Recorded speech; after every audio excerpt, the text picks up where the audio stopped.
views and opinions expressed by the hosts do not necessarily state or reflect those of the company and its management. Furthermore, the views and opinions of the guests do not reflect those of the hosts, the show, the management, and the network.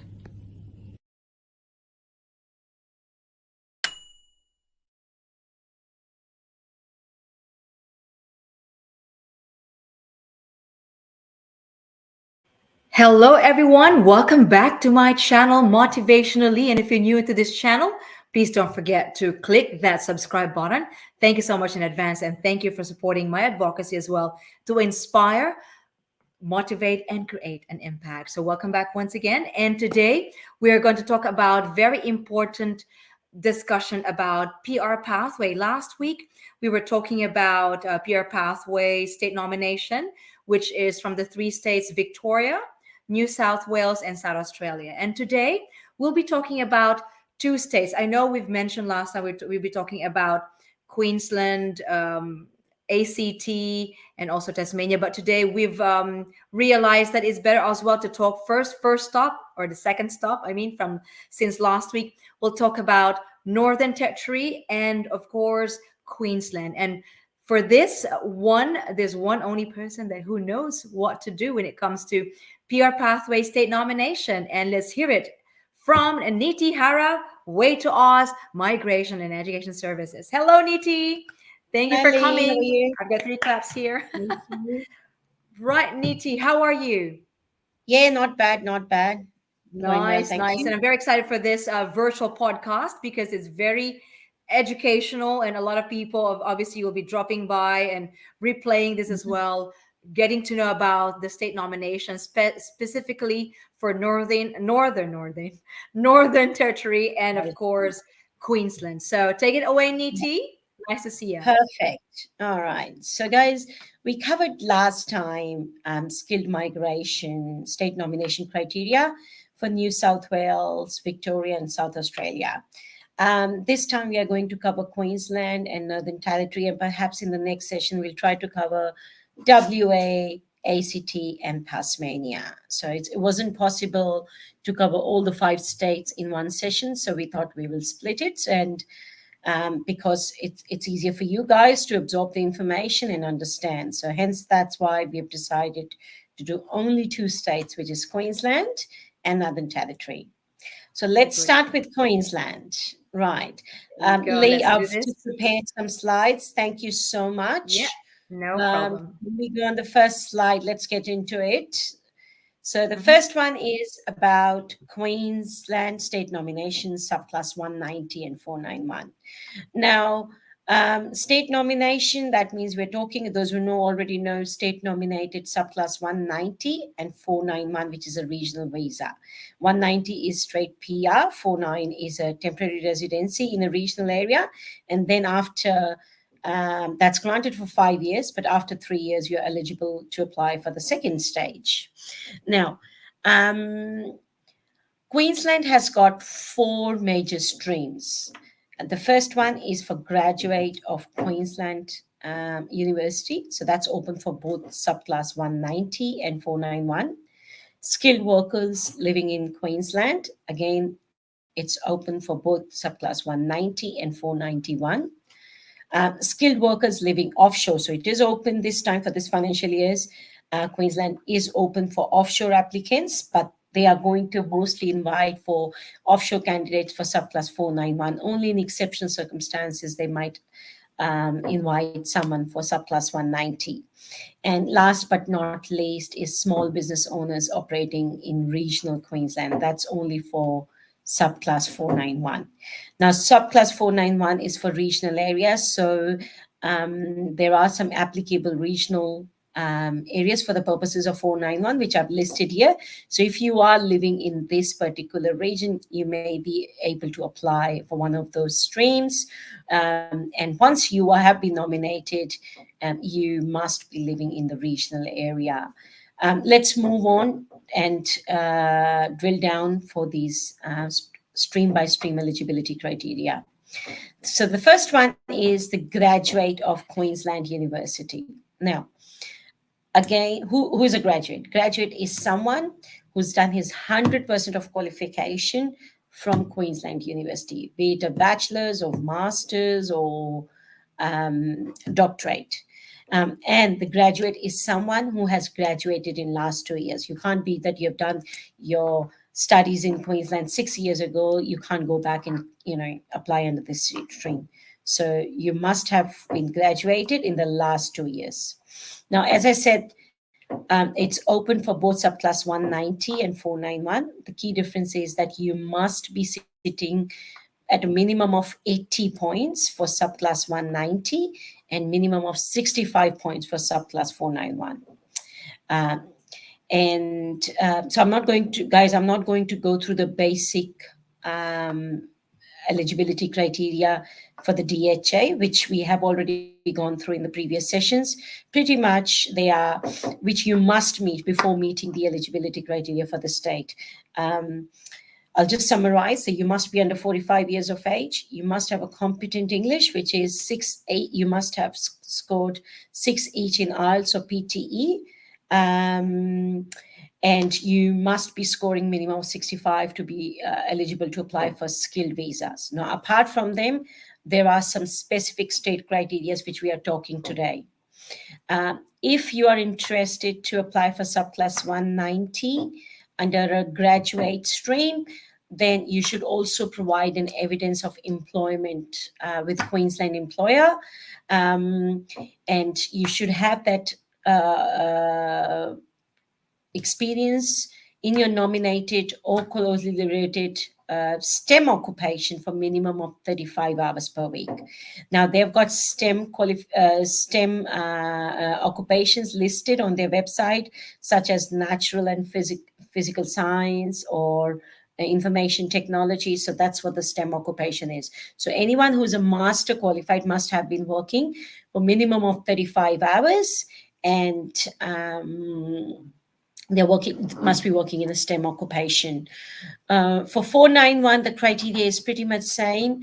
However, there is an exemption for PhD and doctorate, whether it's subclass 190 or 491. They don't need to provide an evidence of employment. It's only masters.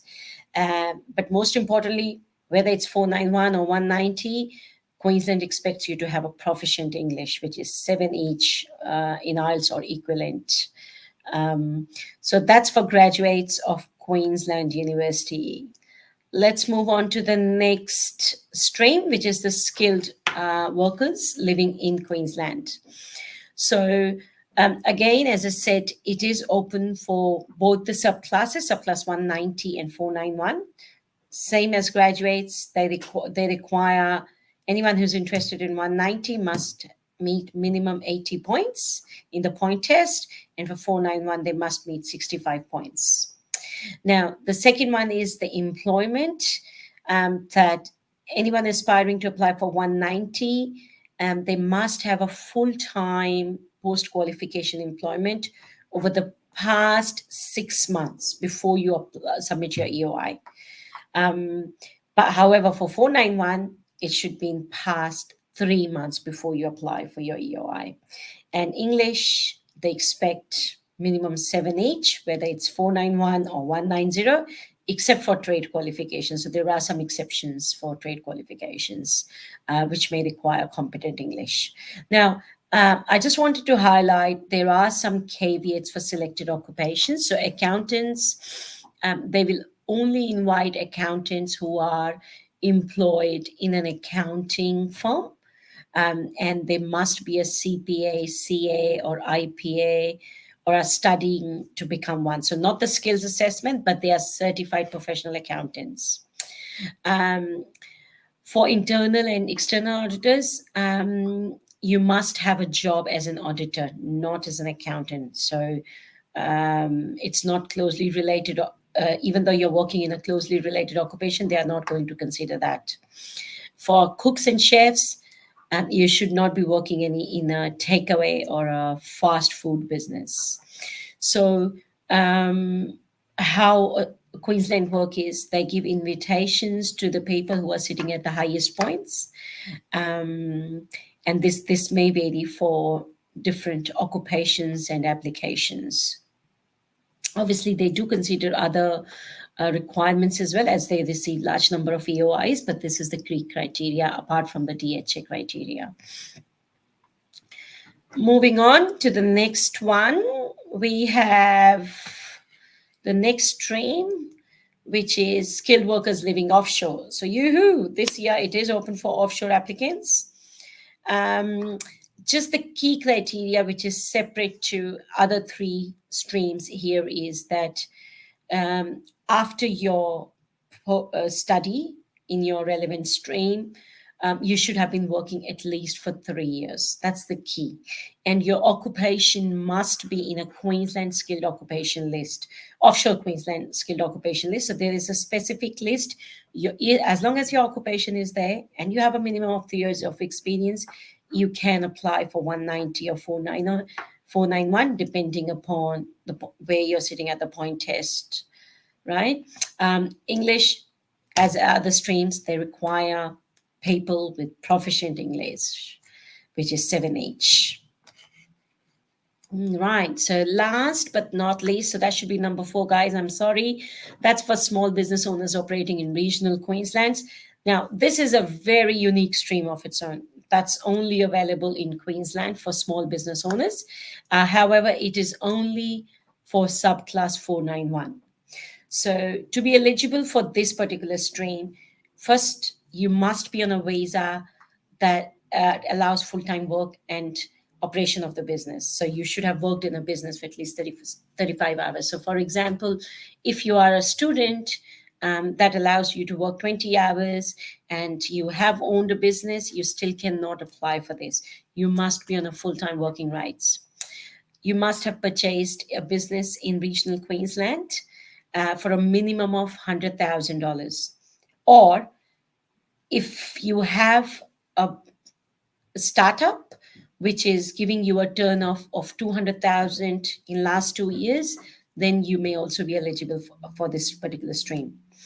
Another key thing to note here is that you should have 100% ownership of the business. There's no partnership or joint ventures allowed under this stream. Before you apply for this stream, you should have been trading in the business for at least 6 months, right? Another thing is you must employ one employee who's an Australian resident, permanent resident, or a citizen, or a New Zealand citizen who are on a special category visas. And you should provide evidence of sufficient settlement funds. What that means is, depending upon how many applicants are in your applications, Queensland has set some specific settlement funds, which range from $10,000 to $30,000, depending upon how many people are included in the application. You must provide evidence that you have got sufficient funds to survive in the regional area. So that's about Queensland, but how does it all work? What's the application process? So foremost, you need to submit an expression of interest with Skill Select. The graduate stream and SPO, which is the last stream we talked about, the small business owner stream, they must submit an online form. And the other streams do not need to apply this or complete this step. So what I mean is people who are applying from offshore or skilled workers living in Queensland, they just jump after they've applied for EOI, they just wait for the invitation. Whereas the graduate stream applicants and the SPO have to apply or lodge another application, which is an online form. And then when you have received your invitation from Migration Queensland, you upload all the documents. Once Migration Queensland has received and approved your completed application, you will receive a full invite, and then you've got 60 days to apply for the visa. So that's how the Queensland state nomination criteria works. Okay, so we're finished with Queensland. Before we move on to NT, any questions you may have? Hi, Niti. This question is not coming from myself, but someone who's okay, it's a secret, so it's anonymous. Just asking, it might be silly for you, but he's just asking, what is the difference between 491 and 190? Because he's a bit late today. 190 Absolutely. and 491, please. In Sure. a So brief description. 190 is a 190, yes. both 190 subclass 190 and 491 is a state nominated visas, right?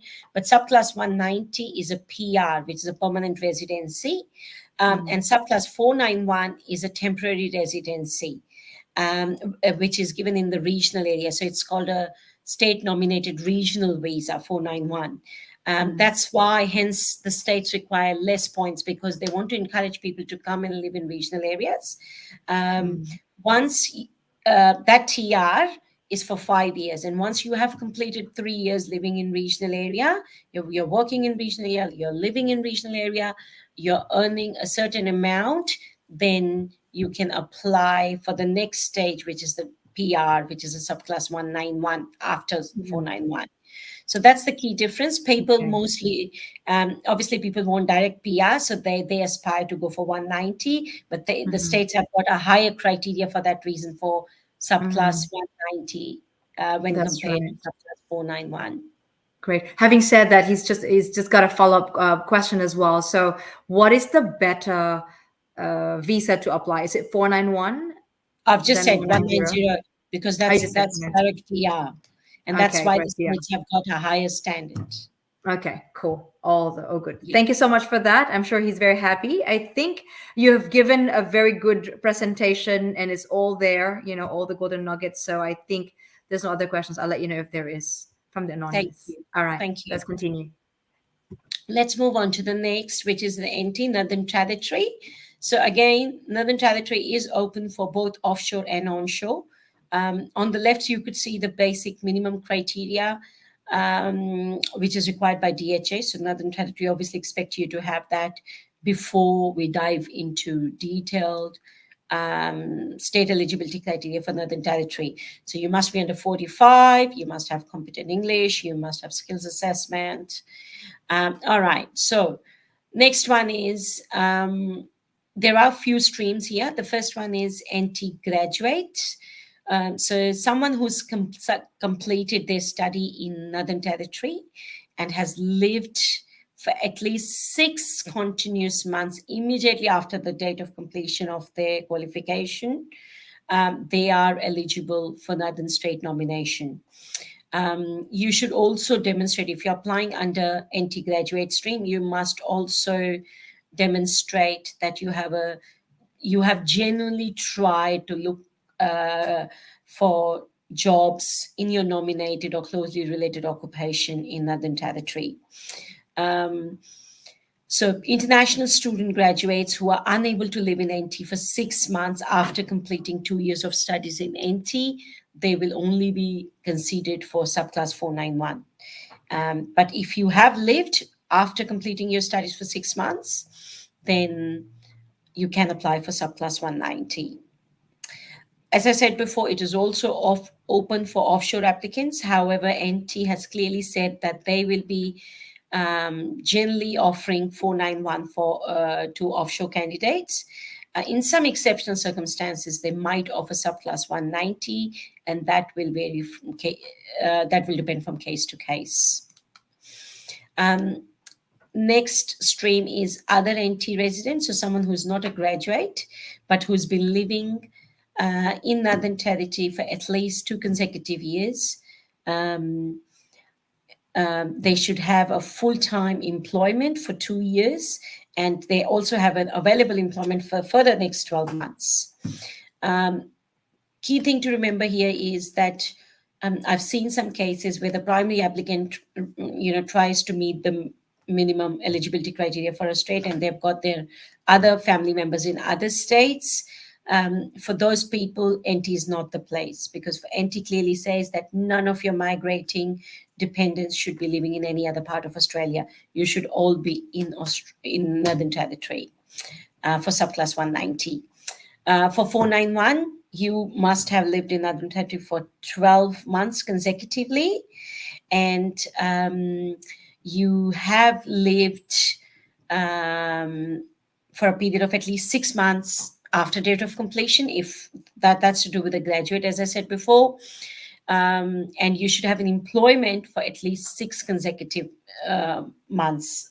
And again, further, you should have that employment available for next 12 months. So that's for any other NT residents. Um, Now, in terms of the application process, it's quite simple. You need to submit EOI. Then you need to submit an application to the NT government through an online system. And if you're successfully nominated, then you need to apply for the visa. This is very, very similar to, I think, Victoria, where you, after you have lost your EOI, you need to apply for an ROI. So very similar, but that's what that they don't call it as an ROI or anything like that. You just need to, they just say, put an application through an online system. But pretty much the steps are similar here. So that's for NT, Northern Territory. Lovely. Thank you so much for that, Niti. There are a few questions here on my messenger as well, if you don't mind. This is all about the expressions of interest for in general. What if, how do I say this one? It says here, can I amend my expressions of interest in a certain skill select after I have been invited to apply for state nomination? If it's a pre-invite, it's not a full invite, and your points are increasing or there's no change, then you can do it. However, if there's a change in points, or there's a considerable change you are going to do, then it's no. Okay. And that would Yeah. affect the points Yeah, in if something certain. affects the point, so let's say you've been invited and now you say, oh no, I have not done professionally, I've accidentally marked it, but I've been invited. Mhm. Uh, so the state is not going to accept it, but you must be telling the truth. You should be telling them that Mhm.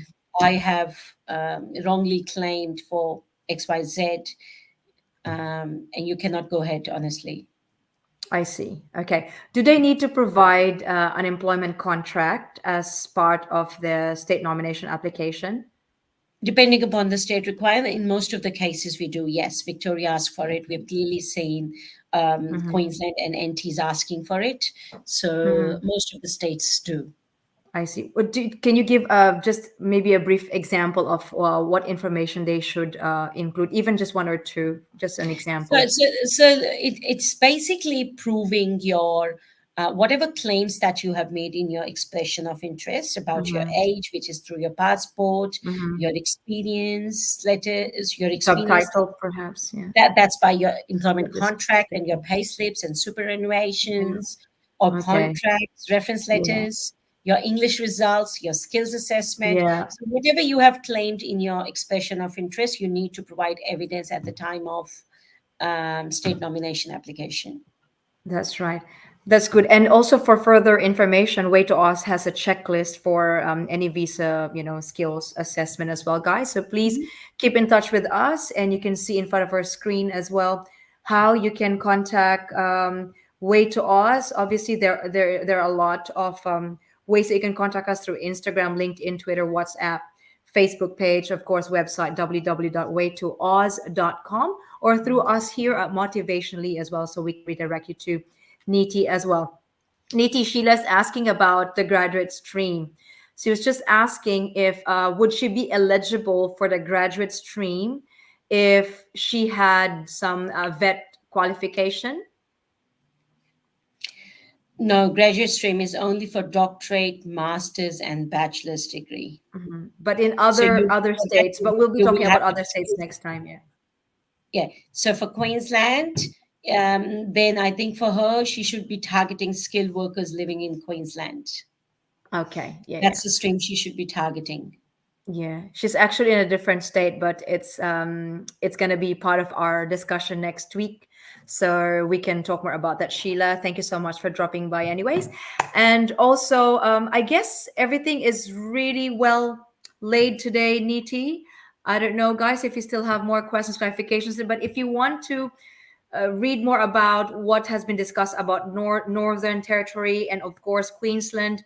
What are those qualifications, In requirements? other states Replay for this. Northern Territory and of course Oops, Queensland, it's echoing, what isn't are it? those I can hear qualifications? myself. Okay, you can replay this, guys, obviously. And if you have further questions, please contact us on Way to Oz. on a different social medias as well. Of course, www.waytooz.com. Niti, are there anything else, or is there anything else you want to add into No, this discussion? for no, I think for the purposes of this session we've already covered both the states. Mhm. But if people have questions, most welcome to take those. Lovely. Okay. And for those who are waiting for other states, we will be talking about this next week. We've already done Victoria last week, New South Wales, and Australia, South South Australia. Australia. And today it's Queensland and Northern Territory. And next week, Niti, what are we discussing next week for the PR We'll be pathway state we nomination? will be covering other states, the remaining states, which is WA, ACT, WA. and There you go. Tasmania. There you go, Sheila. Come back next week and you can ask more questions about the graduate visa as well as skills visa. All right. So, Niti, thank you so much for your time. And I'm sure they have took home a lot of golden nuggets today about PR pathway state nomination. They knew already what's the difference between 491 and 190. And again, for further discussions or for further consultation, contact us on Way to Oz Migration and Education Services. And Niti will be here to assist you as well, and myself too. So again, Niti, thank you so much. And before we wrap this up, I would like to thank everyone for your time today. It's a quick session, very informative. I thank Niti for being so generous with her ideas about this. And of course, we can't give everything because it's just too much information for you guys, but we're always here, always available to support you guys. Keep in touch with us. Again, it's just in front of your screen where you can keep in touch on Way to Us through again through me myself as well on motivation. I can also redirect you to Niti on waytooz.com. Now, before anything else, I would like to also invite you guys to please visit my my social media as well: Instagram, LinkedIn, FB page, YouTube channel, Motivationally. Again, for those who are new into this channel, please don't forget to subscribe. Click that subscribe button and browse all our videos. This channel has been created to inspire, motivate, and create an impact. So let's continue this journey and join me in with this, creating history from this day onwards, and join me in this advocacy to empower people. So please keep sharing and like my videos as well, whatever we've got in this motivation. And thank you so much in advance. And let's continue to create an impact to everyone. Thank you so much for watching, guys. And once again, Niti, have a great afternoon. See you again all Thank next you. time for a next discussion about this podcast, PR Pathway. See you then. Bye. Bye.